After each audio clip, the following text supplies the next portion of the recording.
Hello બોલો ખેડૂત મિત્ર, આપણે યુટ્યુબ માં મુકતા હોય છે, પર્સનલ ડિટેલ નહીં બોલતા. શું પ્રશ્ન છે? 40-50 ખેડૂત ટ્રેક્ટર ભરીને રસ્તો બનાવે છે, એટલે શું છે?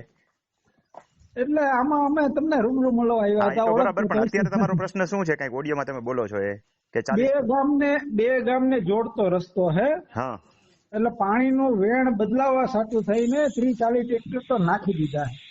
હા હા, તો મામલતદાર કોર્ટમાં ફરિયાદ દાખલ કરો ને. હા, એટલે એમાં શું છે કે કોડ અમે કલમ 5 નીચે આવે. અને આવી બધી વસ્તુ ખેડૂતોને જો ન આવડતું હોય તો એડવોકેટ રાખવા પડે. એડવોકેટ ન રાખવા પડે એટલે તો આ તાલીમ કેમ્પ છે, પણ હવે 4 દિવસ પછીનો છે, એટલે એમાં તમે ન આવી શકો. એ તો હજી આવું તો છે, પણ અહીં ખેતીના કાર્યમાં ફ્રી મળીએ ને કાંઈ વાંધો નહીં, પણ તમારા એડવોકેટ રાખીને રજૂઆત કરજો. નહીતર વેણ નહીં સુધરે. કંપની સામે કે મોટા વ્યક્તિ સામે તમે ન બચી શકો. ખેડૂતો સામે ન હોય તો તમે કરી લ્યો, અને એડવોકેટ સારા રાખજો. ઈ ખેડૂતનો સમૂહ છે, 10-12 ખેડૂત છે, અમે વિરોધમાં 2 જ ખેડૂત. એટલે જ કહું છું કે એડવોકેટ રાખી અને રજૂઆત કરો. એવી રીતે પાણીના વેણ બદલી શકાય નહીં. કુદરતી ઇઝમેન્ટ રાઇટ કહેવાય, એનો ભંગ કોઈનાથી થઈ શકે નહીં. પણ વ્યવસ્થિત રજૂઆત કરીએ તો આપણને ન્યાય મળે, નકર ન્યાય નહીં મળે.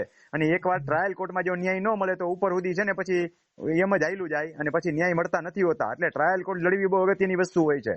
એ જ વસ્તુ હું તાલીમ કેમ્પમાં ડિટેલથી શીખવાડતો હોઉં છું, અને એટલે જ રૂરલમાંથી એડવોકેટ મિત્રો પણ આવે છે તાલીમ લેવા માટે.